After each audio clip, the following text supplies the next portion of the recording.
The Great Ecclesiastical Conspiracy by George Davis and Michael Clark. Copyright 2002. In Search of a City, Vision Publishing. Chapter 1. How did the Greek word ecclesia, meaning a called-out assembly, come to be translated church?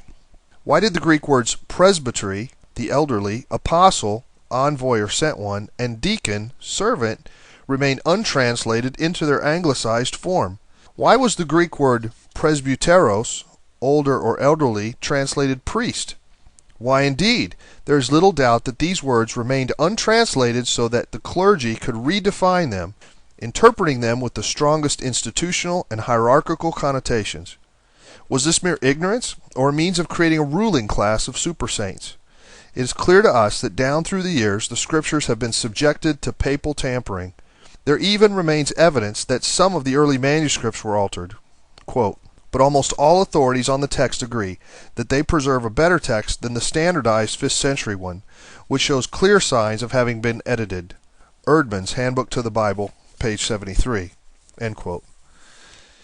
It is also clear that this tampering was to promote and justify a system of church government ordered after the government of the kings of the Gentiles, which Christ had strictly prohibited, saying, "But you shall not be so." See Luke 22:25 and 26. Whatever happened to the servanthood that Jesus and the early church modeled? How did these servants of the 1st century give way to the pontiff kings of the 4th and 5th centuries? Had Christ's declaration, "But you shall not be so," been forgotten? The early believers followed the Lord's example and instructions on this all-important matter, and they viewed servanthood as the highest vocation.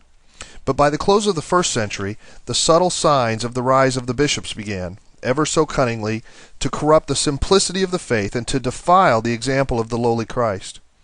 As absolute power tends to corrupt absolutely, so the corruption began. Like a dead corpse rotting away, in time the church bore only a vague resemblance to what was once living and vibrant. In the 3rd century, the wound worsened by the full marriage of this apostate church to paganism.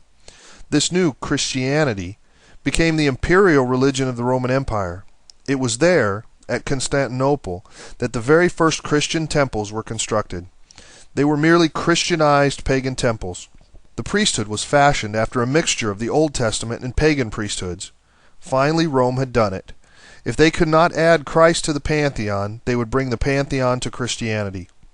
The Romans had long since tried to further unite their empire by uniting all its gods in one temple, the pantheon. There, the worship of the sun was mixed with the worship of the sun, so much so that a 3rd century mosaic from a tomb found under St. Peter's in Rome depicted Christ as the sun god in his chariot. It was not until the 5th century that the worshippers in Rome stopped bowing to the sun before entering St. Peter's Basilica.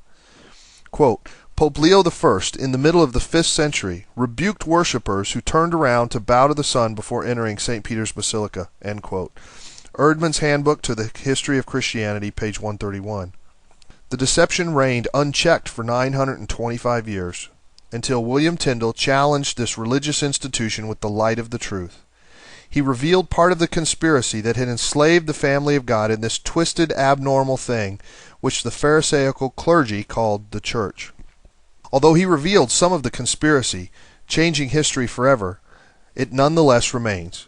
The light sent it scurrying into the shadows, only to return in a more subtle, congenial form, an anglicized form.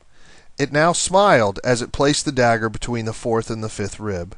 A tame beast is still a beast, and though defanged and declawed, it can still cripple and maim.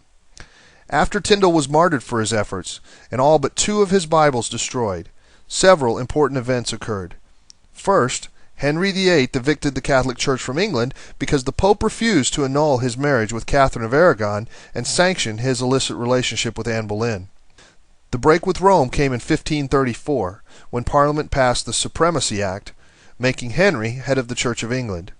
Henry was somewhat sympathetic to Luther's views, which opened England as never before to Protestant influences, including translating, printing, and importing Protestant Bibles.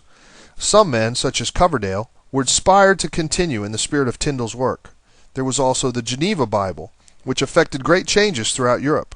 In the tradition of Tyndale, these Bibles no longer promoted the divine right of kings and ruling bishops, but instead recognized the priesthood of all believers. To kings and bishops who exercised absolute authority over the masses, this was intolerable. More than anything else, this set the stage for the translation of a new Bible. The King's New Bible was translated to solidify the station of both king and bishops, preserving and advancing a system of church government that stood in antithesis to Christ's example and teachings, and continues to do so until this very day. We believe in the inspiration and accuracy of the Koine Greek texts of the New Testament. However, the translations that have followed are not as reliable for a number of reasons, not the least of which is ecclesiastical ambition.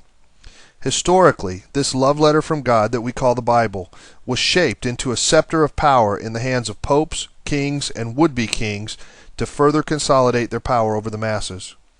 Undoubtedly, this very ambition has tainted the translations from Jerome onward. This reached new heights at a time when bishops sought the approval of kings to authorize translations that had been purposefully skewed toward their ecclesiastical paradigm. It is ludicrous to many that the Protestant Church could be guilty of carrying on any of the traditions of the Catholic Church that it so loudly objected to. To some, the idea of an ongoing conspiracy is even more unbelievable because they already possess the unadulterated truth. They hold it in their hands, professing that it is the ultimate authority, the only true Bible, the Authorized Bible, the King James Bible. Authorized by whom? No less than King James himself. King James did his part in preserving the conspiracy. An understanding of the political climate of the early 16th century is crucial if we're to comprehend the motives and logic behind the King's New Translation. King James was a staunch advocate of the divine right of kings, as facilitated by puppet bishops. This was the Anglican answer to papal succession, in which active resistance to pope or king was considered a sin worthy of eternal damnation. In his Basilicon Doron, in the second sonnet entitled The Argument of the Book, we catch a glimpse of James's exaggerated appraisal of kingship. Quote, God gives not kings the style of gods in vain, for on his throne his scepter do they sway, and as their subjects ought them to obey, so kings should fear and serve their God again. End quote. Using similar language in his first address to the Parliament, James defended his doctrine of the divine right of kings. He did not mince words regarding his intention to be an absolute monarch over England. He presented the following logic as grounds for his supremacy.